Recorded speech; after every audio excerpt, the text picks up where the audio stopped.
Today we're going to be talking about the Freedom Society, a vision for building God's idea. You know, we've talked a lot about Chanuguk and the Kingdom of Heaven, and we've talked about true parents fulfilling their mission and creating the foundation for the ideal world to be established. But up to this time, we haven't really been able to explain or eloquate exactly what is Chanuguk. What is the Kingdom of Heaven?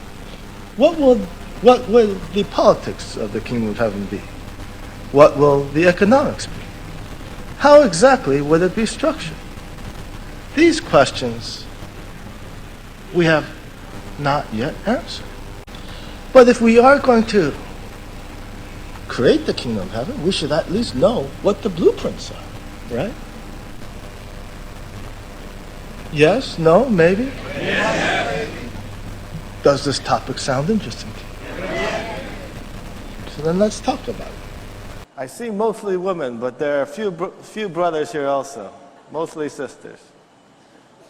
I guess you're all the Women's Federation leaders from all over the world. Well, it's very good to see you. I'm very glad to have this opportunity to be able to talk to you today. I'm sure all of you have studied the principle, right? And many of you, I'm sure, have taught the principle, correct? Yes? How many of you here are lecturers? Since you're leaders, maybe everybody, right? No? Not everybody can lecture the principle? Well, that's good. Well, you should learn how to lecture the principle, because if you're going to witness to people, you need to be able to explain what our faith is about. But you know, when you first heard the principle and learned about the Unification Church and our theology, most people were quite inspired, because the principle gives a very modern understanding, a logical understanding of the Bible. I mean, if you read the Bible without reference, in many ways it's difficult and challenging to really understand what the spiritual teachings are and what the main points are. But within the framework of the principle, that we are given this kind of analytical frame in which to understand the Bible, gives us a very good perspective into understanding what is God's will. But one of the challenges which we had when we studied the principle, and one of the challenges which we as Unification Church members have had is, well, what does this mean for the world? What is it that the Unification Church brings to the people of the world who aren't Unification Church members? What is it that we bring and recommend to societies who have the practical challenge and the practical difficulty of running countries, of running economies, of keeping people employed, educating people? What is our contribution and our guidance to how the world should be governed? What is our contribution and our recommendation to people and to governments and people all around the world, how they should live their lives? These are some very important but not yet fully eloquated and explained questions which exist as we study the principle.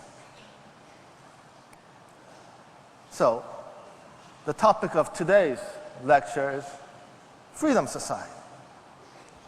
It's a vision for building God's ideal world. When we study the principle, we learn that God created Adam and Eve, his children, human beings, to be his children. And he desired to inherit to them the three blessings. First, to mature and to achieve individual perfection, to multiply and to have a family, and then ultimately to have dominion over creation. And these things you've learned when you studied principle, correct? This is not unfamiliar to anybody, right? Everybody knows this? But in order for God to inherit his three blessings to his children, he had to first give them freedom. But with freedom came responsibility. When God created Adam and Eve, and he created them as his children, he desired for them to mature and become ideal sons and daughters who would inherit fully the blessings which God intended for them, and that they would create an ideal world and society full of responsible people who knew how to live for the sake of each other. But because he gave them freedom, that means Adam and Eve had the power to choose.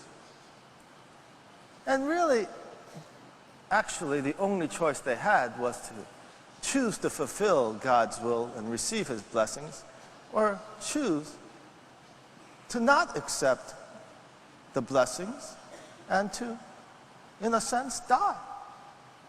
The only choice that Adam and Eve, when it came down to the bottom line, was to choose life or death. But that was what God had to give them so that they could be co-participators in their creation. If without that choice, Adam and Eve could not be the ones who completed God's creation. And so in the Garden of Eden, as we study the Bible and the principle, we know that there are four primary actors or groups of actors in the Garden of Eden. There was, of course, God. There was Adam and Eve. And then there were the archangels. God gave the commandments to Adam and Eve, his guidance on what is the right way. How is it that you, as my son and daughter, should live your life so that you can mature and become people who can fully understand the significance of freedom and understand how to use that freedom to create a life and a world of true love. This was God's desire for his children. So he gave them his word. He told them how they should live their lives and what they should grow up to become. And then in the Garden of Eden, the archangels were there as the servants of Adam and Eve to assist them to mature so that they can fulfill God's creation. And we know that this was God's original plan and original design. And in the Garden of Eden, these four entities existed. But then as we study principle, we learn what happened. Satan, the archangel, Lucifer became Satan. His heart changed. Instead of serving and being the servant of Adam and Eve, he devised a plan to become their master. By seducing Eve, and then, after the seduction of Eve, the archangel and Eve together seduced Adam, inducing them to fall, inducing them to choose death. And when they chose death over life, Adam and Eve lost the three blessings. They lost both freedom and responsibility. They lost their ability to choose. And they were separated from God. And as a result, God cast Adam and Eve and the fallen archangel out of the Garden of Eden. And they were prevented from entering again. And this story you all know. But it is very critical to understand that because of the fall, Adam and Eve lost both freedom and responsibility. But what does it mean to lose both freedom and responsibility? It means they've become a slave of Satan. They are a slave to the archangel Lucifer. They have been completely dominated by his will.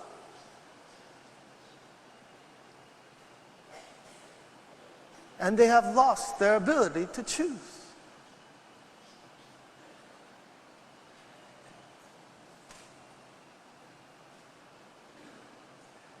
As a result of the fall, human beings have lived under dictators and tyrants throughout most of human history. Human beings have been serfs and servants and slaves. They have reaped the fruit of the choice of Adam and Eve to choose. To choose what? Death. And in death, they lost God's blessings. And they lost freedom and responsibility. And as a result, their descendants no longer had the freedom to choose. They were slaves of their tyrant kings and dictators. And they could only do as they were commanded to do. And this has been the awful state of human history since the fall of Adam and Eve for thousands and thousands of years, with very little variation. Tyranny. Tyranny was the state of human history. This we should never forget. We need to understand what tyranny means. Despite the tragic situation of Adam and Eve, and despite the hellish existence which humanity fell into, God has worked throughout providence to restore mankind back to the original Garden of Eden.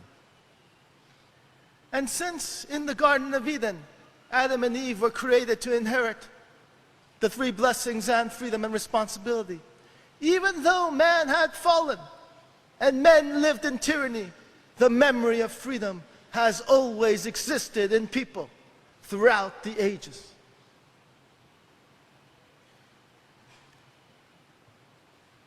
And there were times in the long, dark history of man where the glimpses of freedom was seen, where the human aspiration to break free from the yoke of tyranny and slavery to Satan expressed itself for brief periods of time.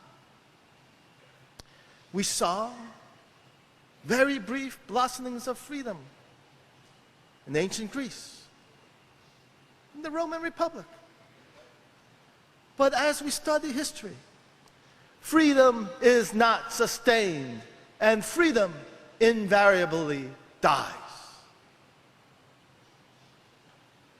Aristotle said republics decline into democracies, and democracies degenerate into despotism. And those are very wise words. In today's world, in today's societies, we think, hey, more democracy, the better. But are we really living in democracy?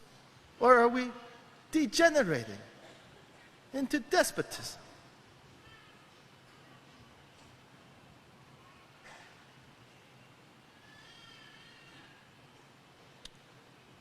When the Athenian democracy was born for a brief period, we saw an explosion of human freedom, of creativity, of ingenuity and entrepreneurship, and the state prospered. And the Athenian city-state grew in wealth and power. But as the city-state of Athens grew in wealth and power, the people eventually learned that through democracy, they could vote for very popular but unwise things. If we can get enough people to vote for it, hey, we can do it. Somebody thought it was a good idea to go start a war with Sparta. We're Athens. We're free. We're rich. We're powerful. Let's go get some more free stuff from ourselves by attacking our neighbors. That's what they did. Athenian democracy degenerated into mob rule, and they pursued very unwise policies. And the end result of these unwise policies was the state collapsed. State lost its strength, was unable to defend their city-state. And as a result, they were defeated. first by the Spartans, then ultimately by King Philip II, who conquered Athens. And democracy died. Freedom died. The free people of Athens became subjects. In other words, that's a better word for slave. Democracy is not permanent. It died.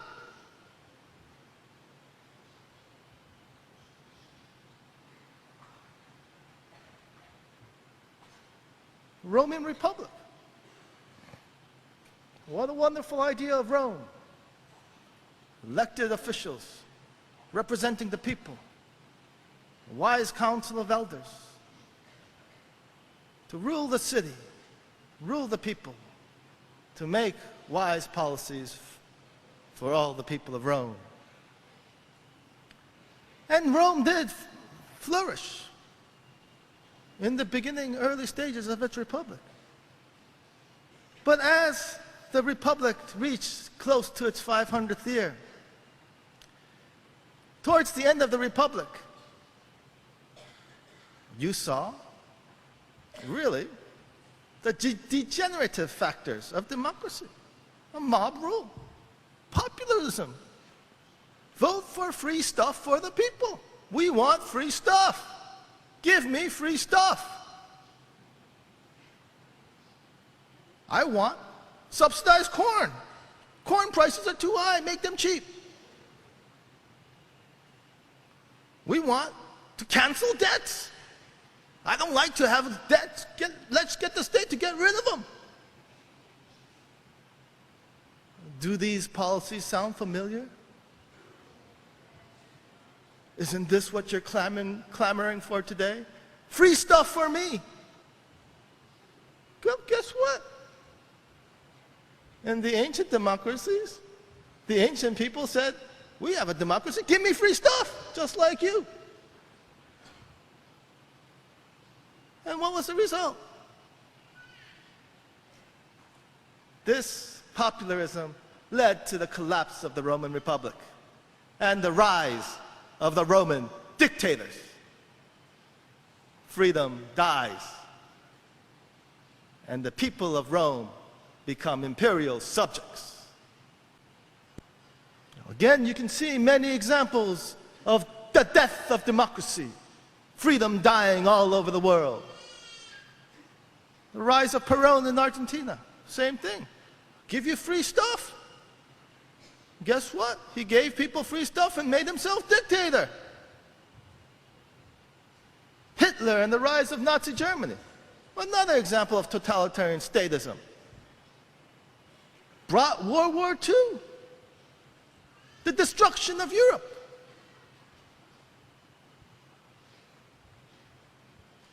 The Holocaust, the genocide of 6 million Jews.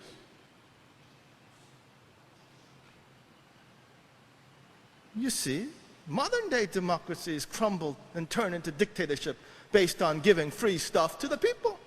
Hugo Chavez in Venezuela today. You can see the collapse of modern-day Greece. Why did Greece collapse? Because people wanted free stuff.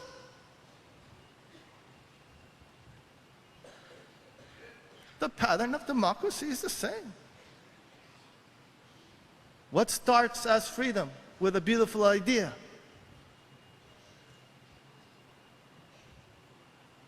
degenerates into popularism, free stuff. And the free stuff leads to rising taxes, regulations, and eventually to the collapse of the state. And when the state collapses, guess what? Now you have a dictator.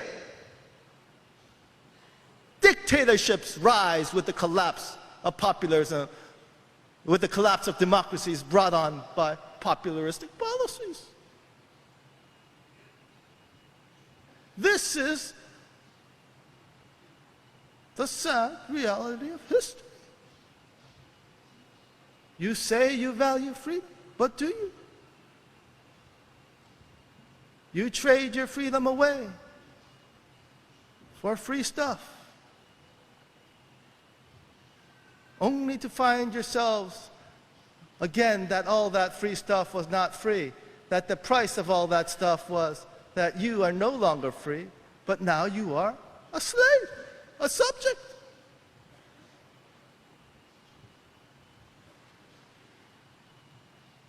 You can see the out of control social welfare spending in Europe, destroying all the nations of that continent. Europe has boasted about how much it's prospered and progressed throughout the world, but look at the history of Europe. How long is democracy sustained in the countries of Europe? Look at their histories. 100 years and collapse and return to dictatorship. Dictatorship again, maybe 20 years again, freedom, then dictatorship again. Europe, you do not have a good track record of maintaining freedom. And now again, Greece, after its collapse, is now ruled by the dictatorship of Europe. That's what it is. Europe tells Greece, this is what you do. Isn't that a dictatorship?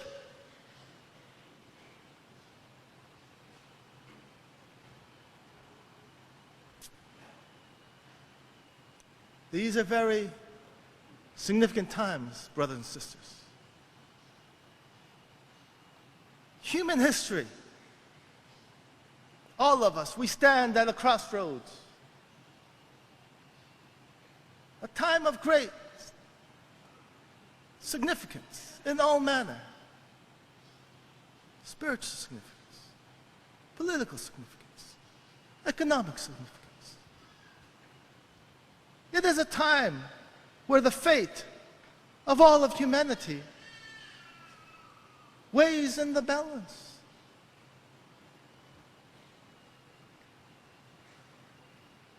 Clearly, we stand at the time when the Messiah is here on earth, the last days of human history. As we study the principle, we know that God prepares the age for the coming of the Messiah. God prepares society to receive the Messiah so that they can again return to the point, just like that which existed before the fall of man. In effect, God has developed this age and brought freedom to the world broader and wider than it has ever existed in human history, so that people could meet the Messiah, so that they could have the opportunity and the choice to unite with the Messiah.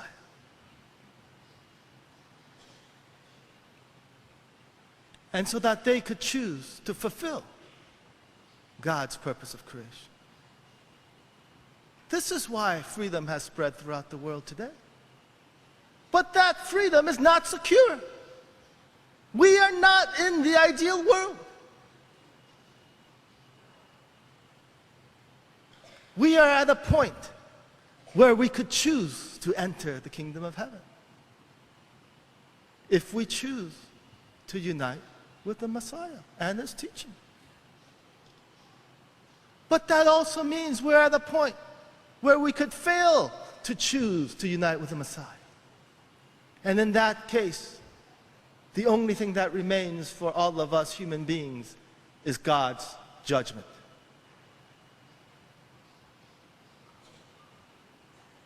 Humanity and the world stands at the crossroads,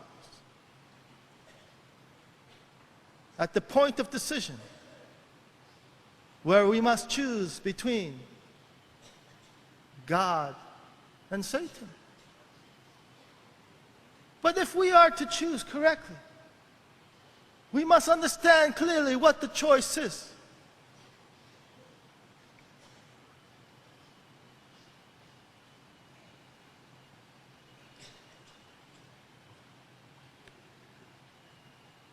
You know, brothers and sisters,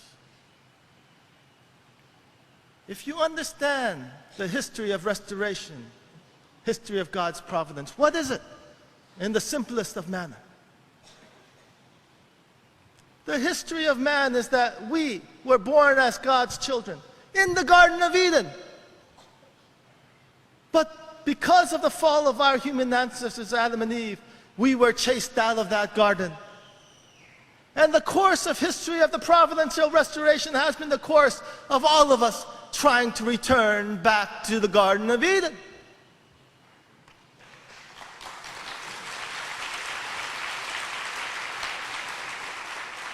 Isn't that the essence of it? Yes? No? Maybe? So this obviously, logically, theologically, reasonably, looks like a very important, significant point. If we are to return to the Garden of Eden, how can we understand today's world full of 7 billion people in the context of 4 beings? This is the key question that remains for us to answer. How do we understand the world, democracies, nation states, in the context of the Garden of Eden?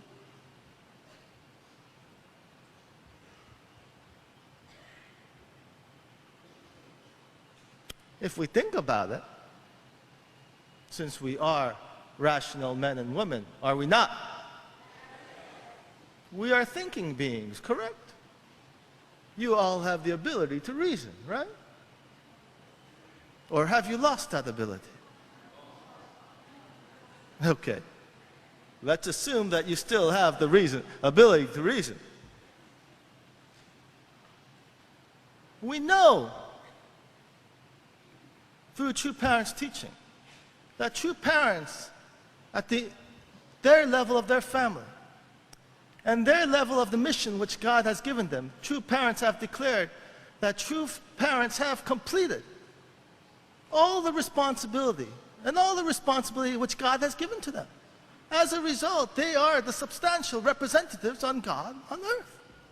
Correct? So, in today's world, I think that answers that question very clearly. If we are to return to the garden, then God is represented by true parents. But then, who represents Adam and Eve?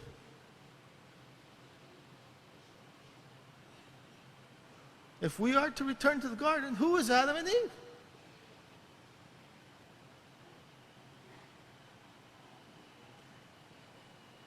It must be us, right? Because true parents are parents in God, right?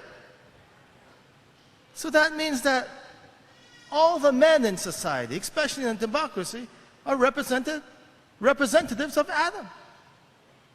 That would mean all the women are Eve. Then who is the archangel?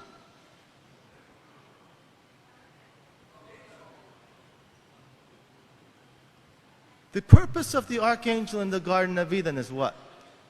To serve Adam and Eve, right? Correct? In a democracy where you have the people, which entity's responsibility is to serve the people?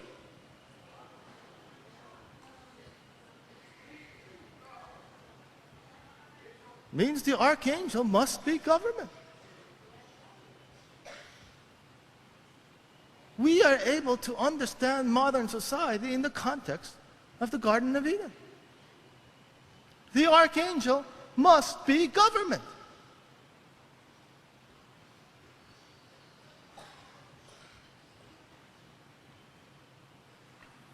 But then what is popularism? What is all that free stuff the government gives me?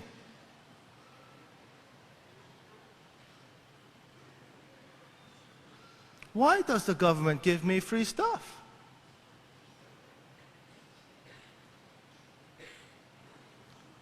Why did Lucifer make so many tempting promises to Eve? Offered her security, protection, comfort, understanding, wisdom, knowledge, to know as God knows.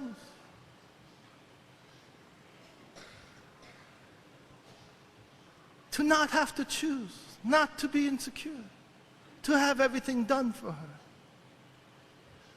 Does that sound familiar?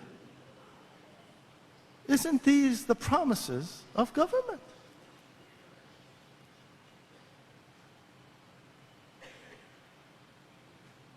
Government claims to be wise, and therefore claims as the servant to provide for Adam and Eve. I'll give you free stuff, free health care, free education.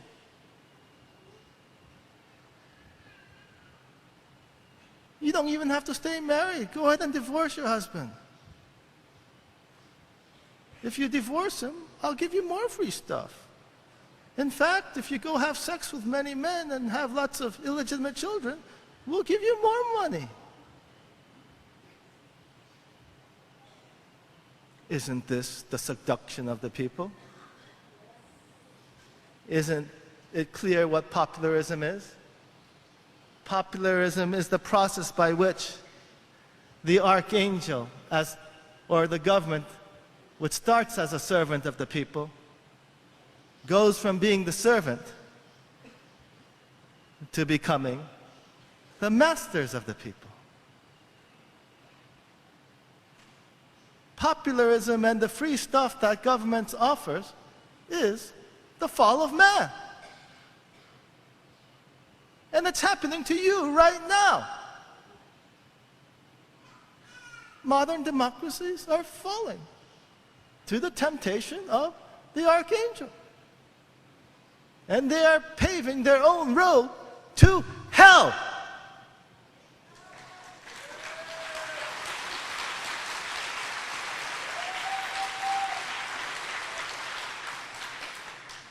Look at it. It's exactly what principle says. What is the fall? The fall of man is the process by which the archangel went from being the servant of the people of Adam and Eve to being the masters and owners of Adam and Eve. Where Adam and Eve no longer are free to choose. And that government makes all the choices for Adam and Eve. That is the fall of man. What happens with social welfare? The government starts as the servant of the people. But then, as it becomes the master, it makes all the choices. It decides what health care you can have, what procedures you can have. It decides what education you can have, what job you can have, where you can work.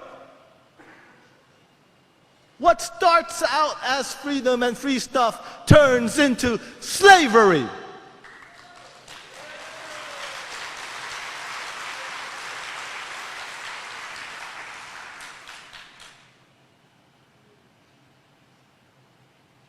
Popularism is the road to damnation.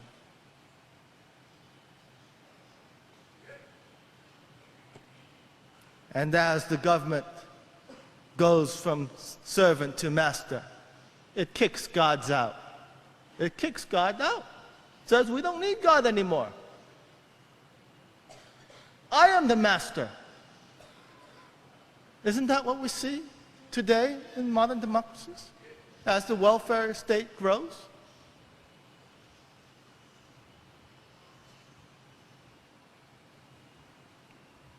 Do you really want to deny what you see right in front of your own eyes?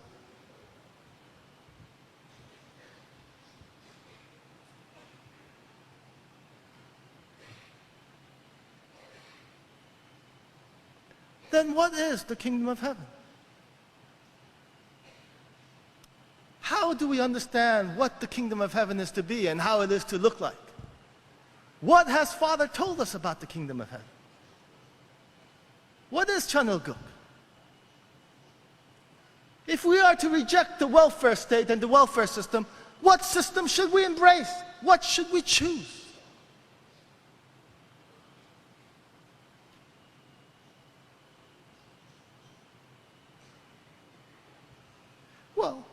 when we think about the kingdom of heaven on earth, when we talk about it, when Father talks about it, there are a number of concepts which he uses. First concept is the peace military. Second concept is the peace police. He talks about these things endlessly in every speech.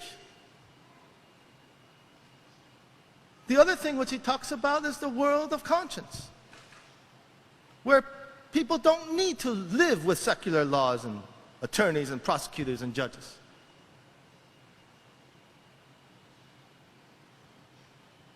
But what does that mean? Can such a world exist? A world of conscience?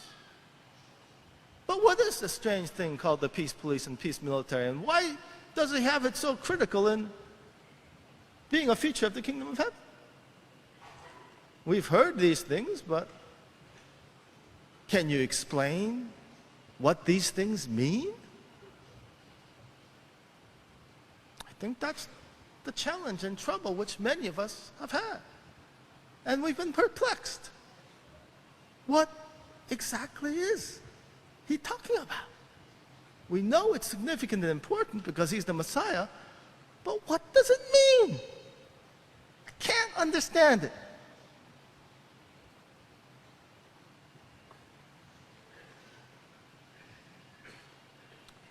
But you know, it's actually not that difficult to understand. You know, actually a society can exist in very close proximation of what True Father describes. It is called a self-regulating society. And you don't need much to create a self-regulating society. All you need is a very minimum of government to register and enforce private property rights. All you need is private property, free markets, and competition. Those three ingredients give you self-regulation. The government has no need to make any laws, because in every marketplace where there is competition, where firms or individuals have to compete to serve the customer, those firms and individuals, because of competition, will create their own regulations to gain more customers. And through that virtuous circle of competition,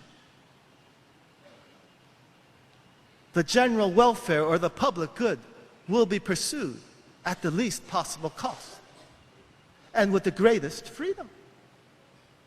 We see self-regulation happening today in the free marketplace.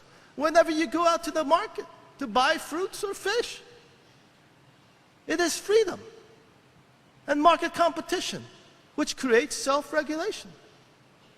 And you know what? Self-regulation can occur in any market, even all the markets which government says they must provide. If you have competition in education, you'll have self-regulation. There is no reason why the government needs to monopolize education. There is no reason why the government should decide what education should be had by all the people. Education can be provided as choice, where individuals can be free to choose what they learn.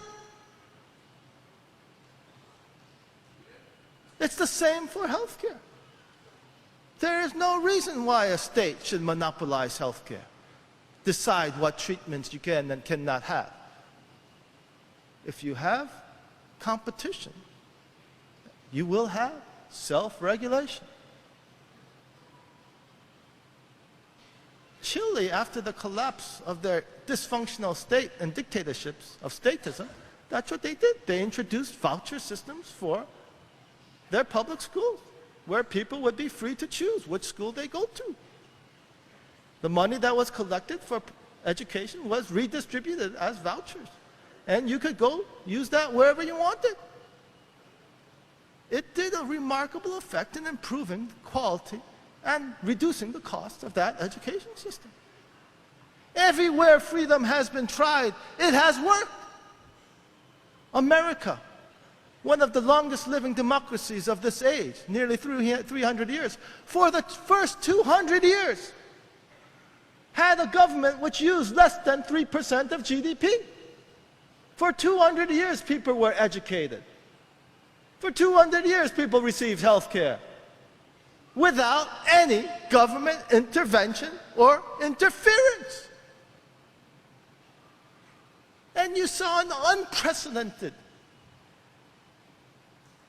flourishing of social welfare societies, of private welfare institutions, which the government had nothing to do with. Private individuals helping other private individuals. Why do you have to put a third party in between you helping somebody else?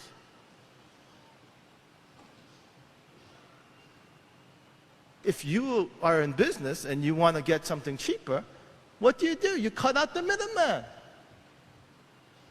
Then why in the area of welfare and assisting other people do we put a middleman between our caring? Let's cut the middleman out. If you want to care for somebody, care for them. If you want to create welfare societies, create a welfare society. Why do you need the government to do it? You don't.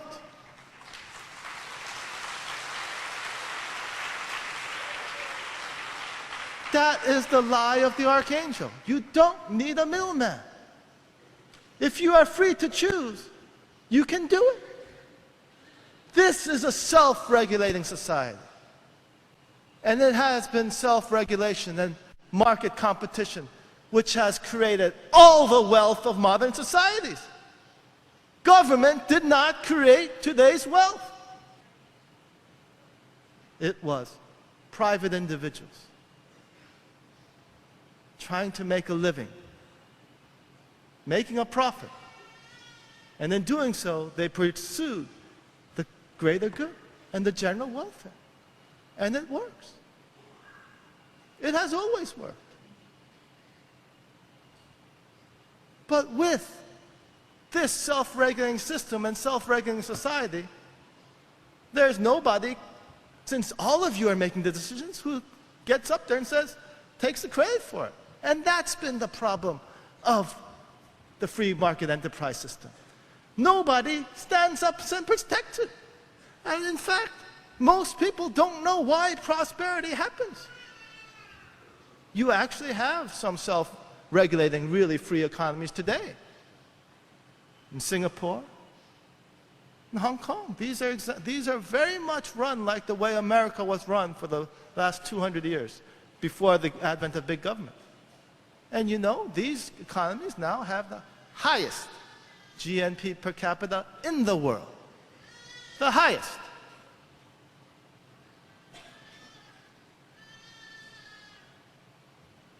And all goods and services are produced and delivered to people at the lowest possible cost, at the highest possible quality.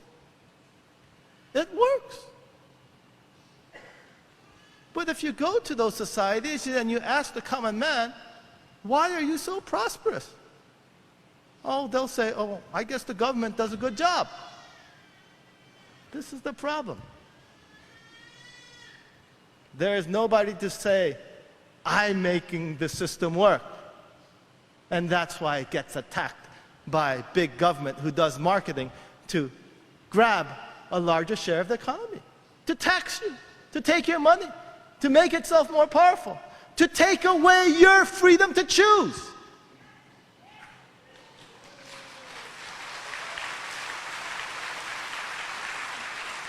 And this is exactly what Father is talking about.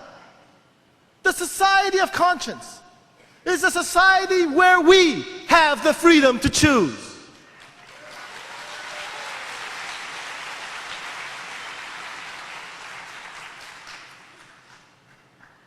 Adam and Eve were created as God's sons and daughters and were made for freedom.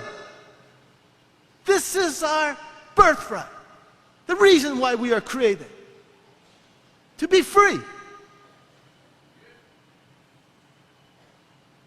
And the tragedy of the fall is that we did not value the freedom that was given to us. We traded our freedom for security. And in trading our freedom for security, we got neither freedom nor security.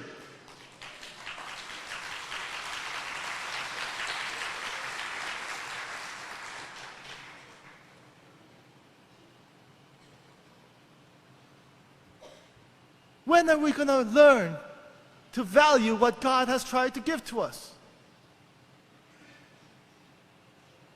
In the Garden of Eden, God so valued freedom that he let his children choose death rather than destroy freedom.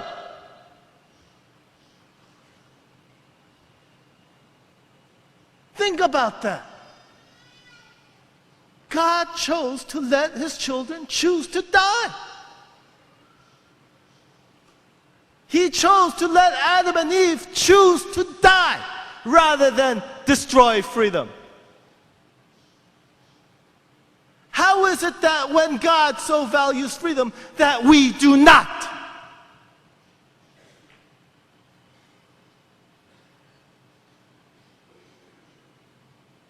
How is that?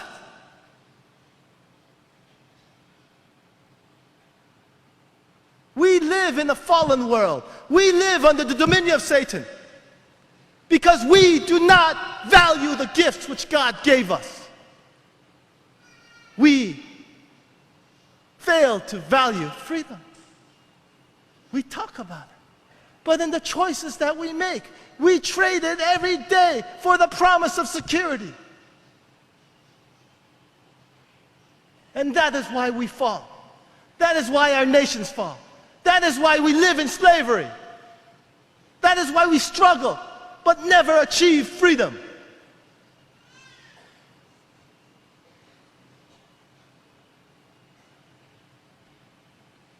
Think about it. God let his children choose death. If you want to be God's children, shouldn't you learn to be like your Father?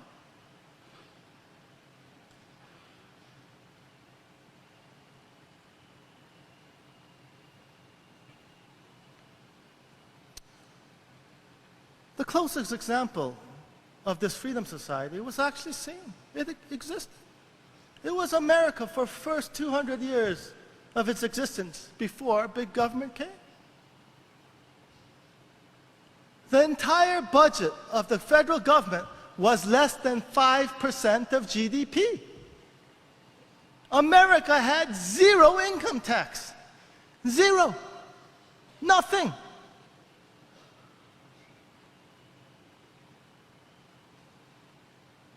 It was a world of freedom. If you wanted to start a business, you could start it. Nobody told you what to do or how to do it. And America prospered. It prospered for 200 years. And during those 200 years, as America prospered in freedom, the budget was always balanced.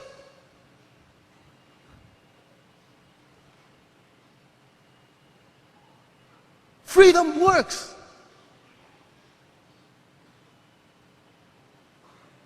And it can work again. God gave the experience of America so that people could remember that sweet taste of freedom, so that they could understand that when the Messiah comes, that if you unite with the Messiah and his teaching, that yes, we, the people of the world, can have freedom for all of us, for all the world's people.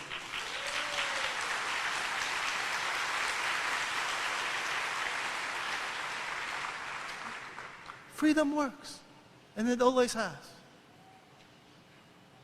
Then what is this peace military and peace police? You know what? It actually existed in America as well.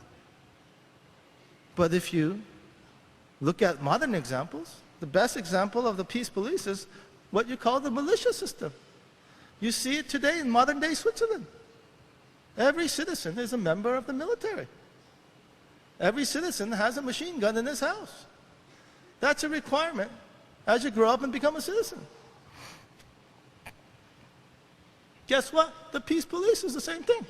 It's a militia version of the police. Every citizen would be part of the peace police. So it seems like the society which Father is describing is a society of freedom, free markets, private enterprise, and a society where government functions like police and military are not handled by a separate government institution and full-time government employees, but is the responsibility of each citizen of Cheonilguk, or the Kingdom of Heaven. The functions of government are not separated from the citizenry. You have the responsibility to protect the security of their nation. You have the responsibility to protect domestic tranquility and law and order. There is no separation between personal responsibility and public responsibility. And that makes sense. Think about it. What does it mean to say that only government officials and employees who work for the government full-time can be in the military and be in the police? And that only government officials have the right to bear arms in defense of the state and in defense of the local community. What does it mean? It means there are two laws in that society. One law governing government officials, and another law governing private citizens. One law for the master, one law for the servant. It means you're not equal. It means you're a slave. That's what it means.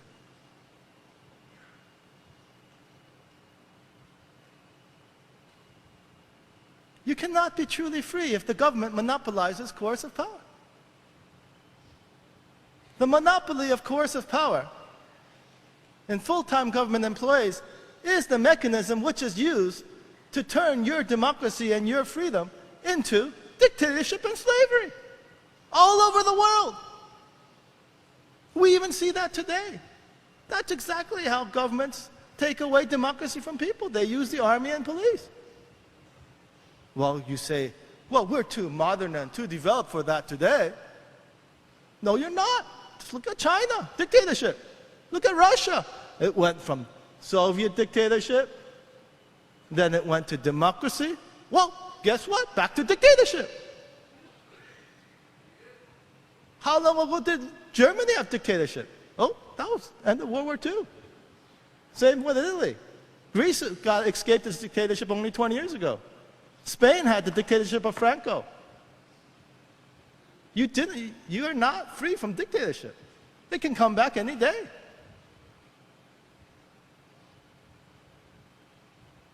Because the government has all the guns. When you work in business, you've often heard the rule that he who has the gold makes the rules, right? Well, if you're a business owner, you get to make the rules. But in statism or in national governments, it's he who has the guns makes the rules.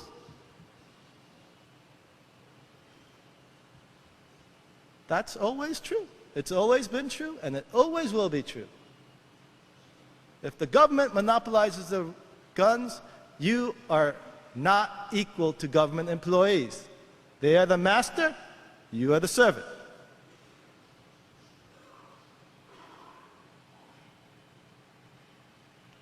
And that was a fundamental basis upon the founding of the U.S. Constitution, was the notion that rights of man does not come from government, but that the fundamental rights of man come from God.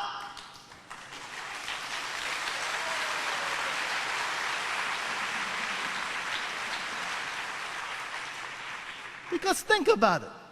If the government gave you your rights, then the government can take them away. By definition.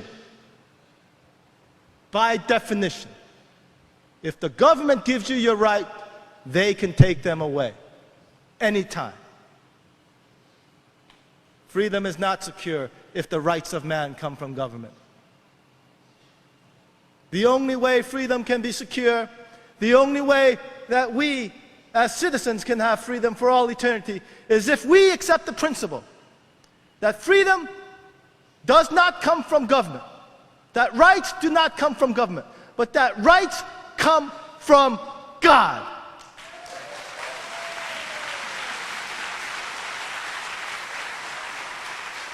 That is why the First Amendment of the U.S. Constitution is the right to religious liberty and assembly, to free press. And the second right is the right to bear arms. The founding fathers of the U.S. were very wise in their understanding of the nature of government. They are not antiquated people. They are more advanced than the thinkers we see today who are squandering our freedom. We should respect their wisdom and return to that understanding of wisdom. That we are ultimately responsible for our own freedom. That we must have the means to secure and protect our freedom. Just look at those valiant men dying in Syria for freedom. Would they have any prospect of being free if they did not have guns? Let me ask you this. How was it possible that Hitler killed 6 million Jews? How can you just slaughter 6 million people? Why do they go so slavishly to their death? Guess what? Because he disarmed them. That's why. They had no means to fight back. How about in Rwanda, where you had that genocide where that million of people died, like 2 million or something like that? Would that genocide have occurred if you armed the people who were genocided? Probably not.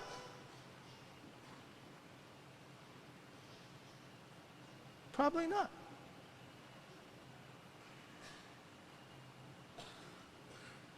If you look at human history, the last 100 years, you add up every person who was killed by quote-unquote crime. Maybe there were a lot of people who died because of crime, maybe 5 million. It's a lot.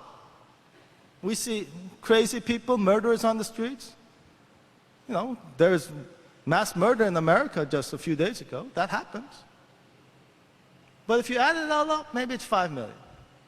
But in the same period, how many people have died because of government-organized genocide and activity in the last 100 years?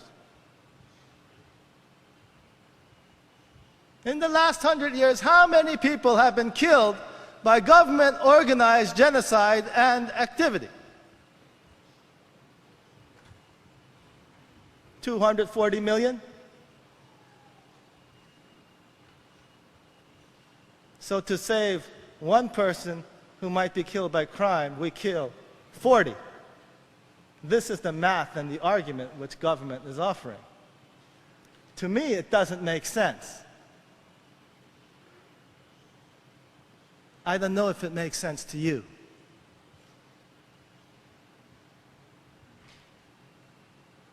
By definition, most governments are serial killers. By definition. Because they have the monopoly of coercive power. That means the power to kill. Please don't misunderstand what the definition of government is. So this power, this ultimate power must be checked and balanced. Government cannot be given a 100% clean slate to do whatever it wants.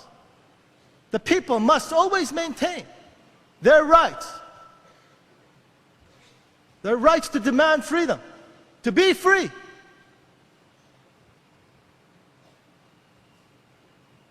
And we should never be so arrogant or unwise to believe that tyranny cannot rear its ugly head again.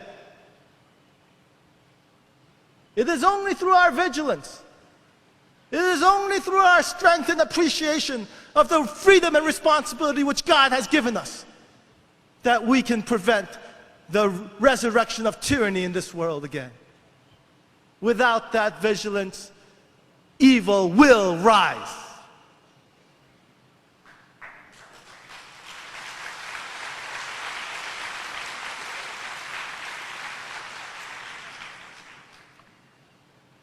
when we think about the three blessings seriously, and we think about what Father says, we can actually see that everything that Father says relates very specifically to the blessings which God has given us.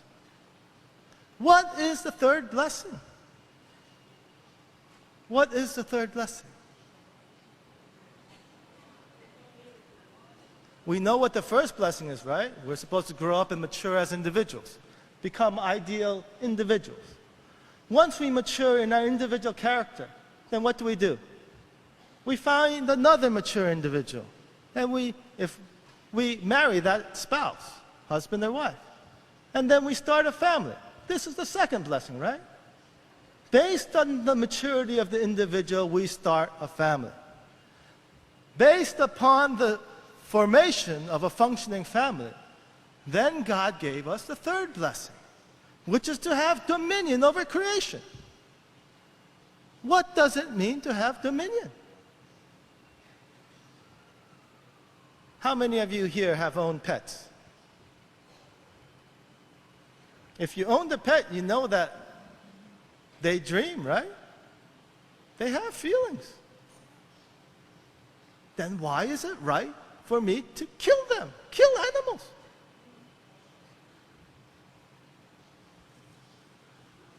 What justification do I have? Think about the word dominion. Dominion means very clearly to have absolute authority over. It's really to have the authority over life and death.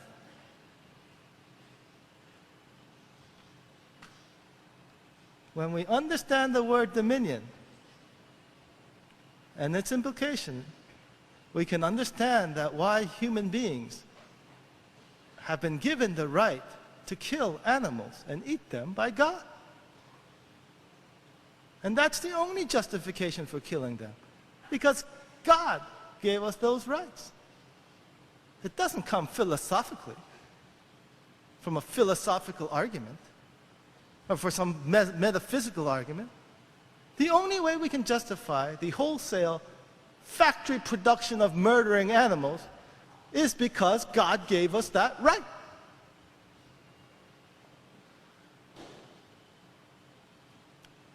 But think about it, the right to have dominion over animals. If you are, as an individual and a man, goes into the jungles of Africa, what makes you dominant over animals? Why are you dominant over animals?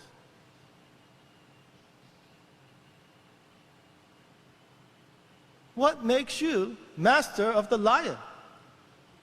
What makes you the master of the leopard? The tiger? The bear? The wolf?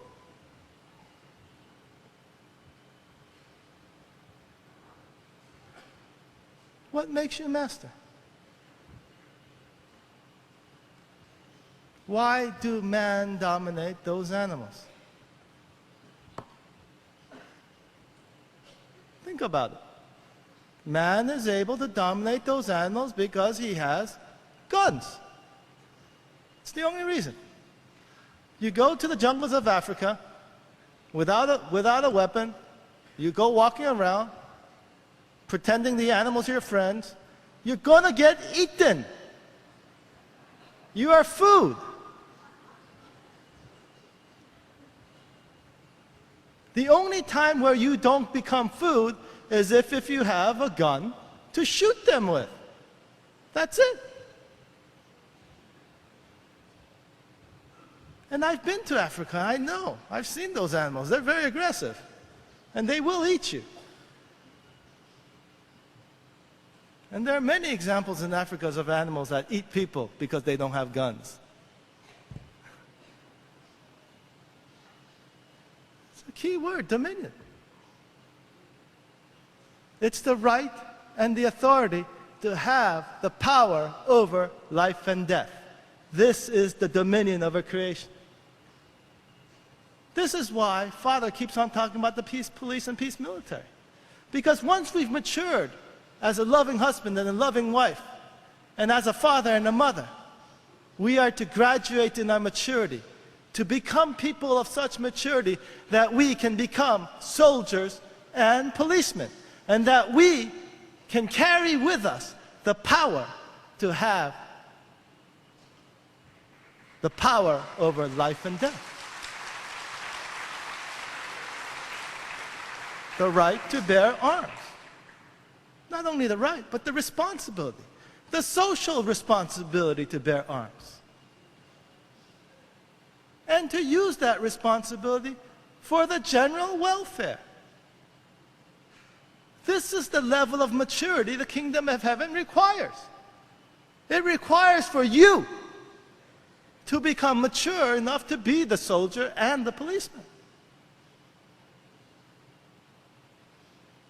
And so the kingdom of heaven is really a place where all citizens have their full-time job. But in their part-time, they are the soldier and the policeman. They preserve the national security and the domestic tranquility. It is not a responsibility we can outsource or give away to the archangel. It is a responsibility which Adam and Eve must grow into and be able to do.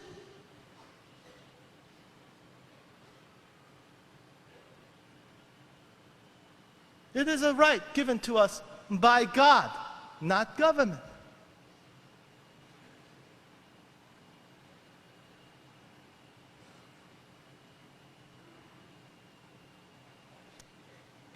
The government's role should really be narrowed down to the smallest possible extent. Since it is the archangel, it really shouldn't take more than 10% of GDP. That's plenty to provide for national security, law and order, and the judicial system, the courts. There's no reason why we should have these monstrously large governments. It's not necessary. Freedom would provide everything that we need, all the goods and services, better than the government's provided. If only we can trust in ourselves, in our brothers and sisters. Only if we can trust in the freedom that God gave us.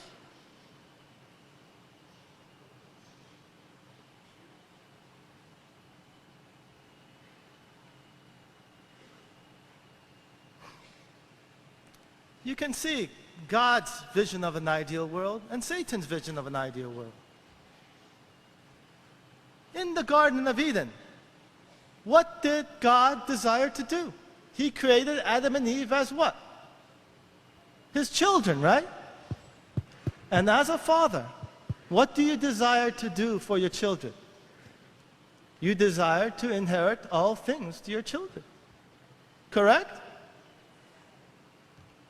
And in the principle of understanding of society, who represents Adam and Eve?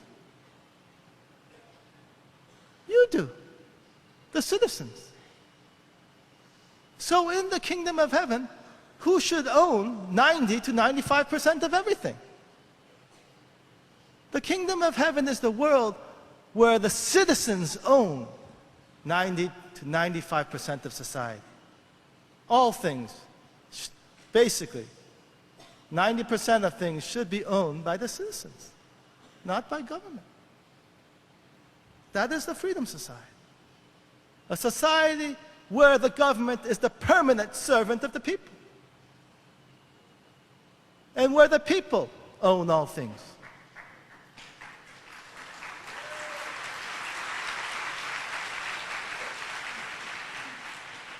Then what is Satan's vision? Why did we fight communism so hard as a worldwide movement? What was Satan's desire in the Garden of Eden when he tempted Adam and Eve to fall?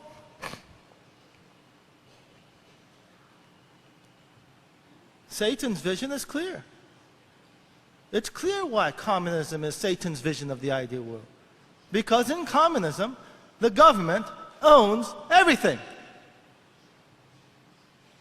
Archangel owns everything. This is what resulted from the fall. communism is the satanic vision of the ideal world because all property is owned by Lucifer, Satan. Communism is not equal. It is the most unequal system in the world. When communists tell you that communism is more equal and just than free market enterprise, they're lying. You know why? Because in communism, one man owns everything in the state, including your lives. The state owns everything. The dictator owns everything. He is the de facto owner of everything. And you own nothing. I don't see how you can get more unequal than that. Just look at North Korea. It's the same thing with socialism. Socialism is 70% Satan's idea. It's not God's idea for the government to own 70% of everything. It destroys freedom and choice. Your responsibility. Social welfare democracies are 50% Satan-dominated idea. And that's exactly why most of societies today stand at the crossroad between going to Satan or going to God. That is why we stand at the point of choice, of inflection, which way we will go as a humanity, to receive God's blessing or to receive His judgment. God desires us to live in the Freedom Society, where the government ownership is less than 10% of society. This is the conclusion which derives from principle and the Garden of Eden. There is no way you can justify archangelic ownership of everything by the principle. No way. The principle says everything has to be owned by Adam and Eve.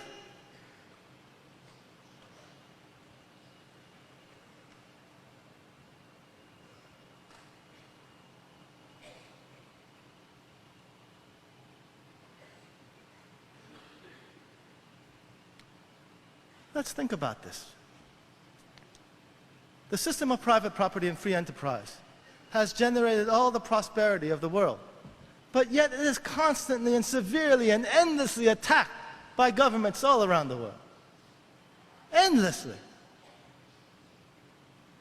Declaring that there are market imperfections, failures of the market, which the government has to solve, and which only the government has to solve. But in all those cases, if you look at it, it hasn't worked. Social welfare systems is destroying America, it's bankrupting America today. It's bankrupting Europe. In Japan, you have no growth, your country's literally broke.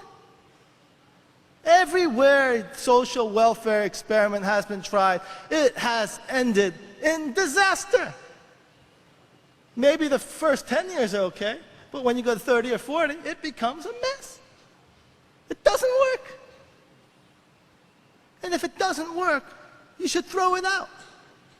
But the problem is, every time we throw it out and we say we don't want it, that we want freedom, it keeps on coming back. Why does it keep on coming back? Why can't we escape from this government domination of our lives? Why can't we receive freedom?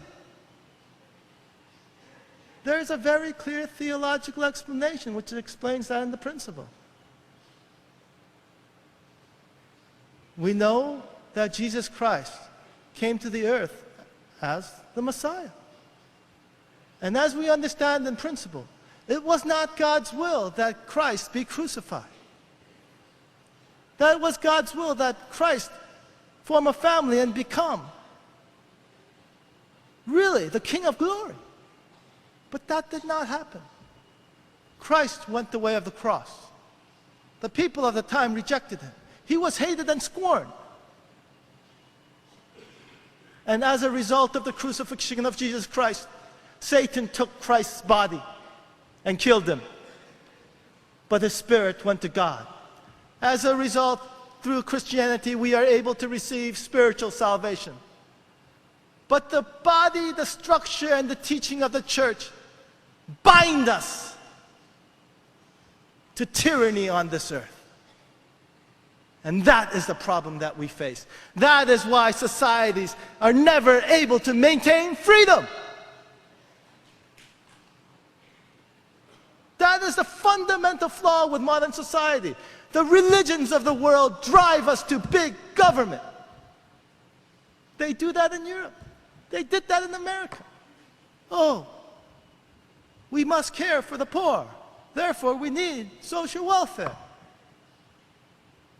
It is this misguided compassion which has paved the road to the hell that we face today.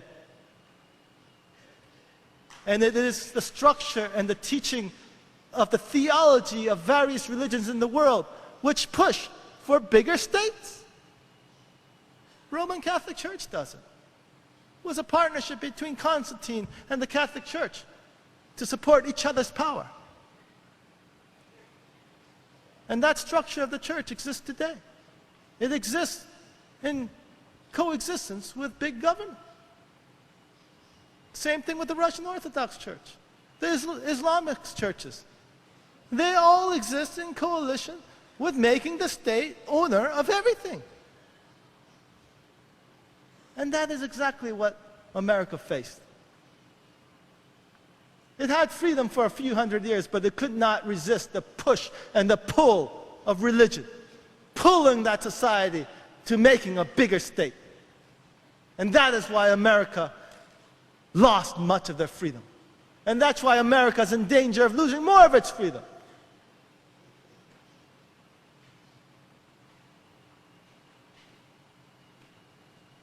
And that is exactly why we need the Lord of the Second Advent.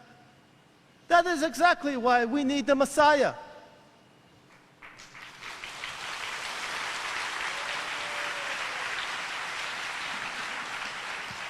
We need the Lord of the Second Advent and the Messiah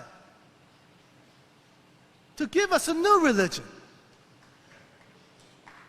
A new religion which can teach us how to value freedom, how to value God's three blessings. We need a new religion to pull us away from big government towards a limited government which serves the people. And this is exactly why the Unification Church is the church for the future.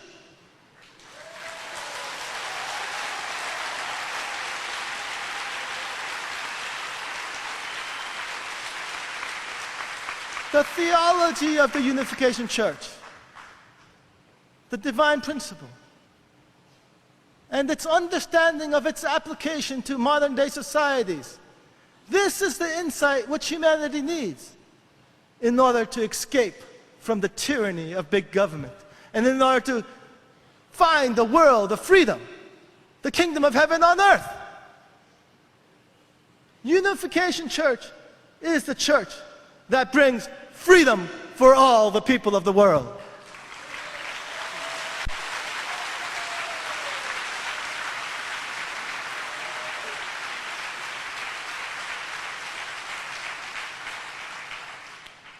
My brothers and sisters, I know the lecture you heard today is going to be very challenging to many of you because you have been indoctrinated in the world of big governments.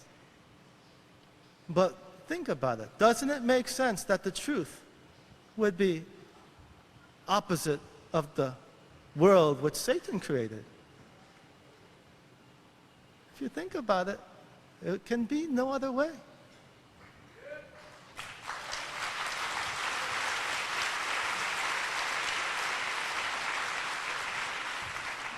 We are not born to be secure. We are born for freedom. And so that is the choice we have to make.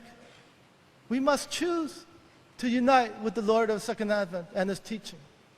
And we must choose freedom. Thank you very much.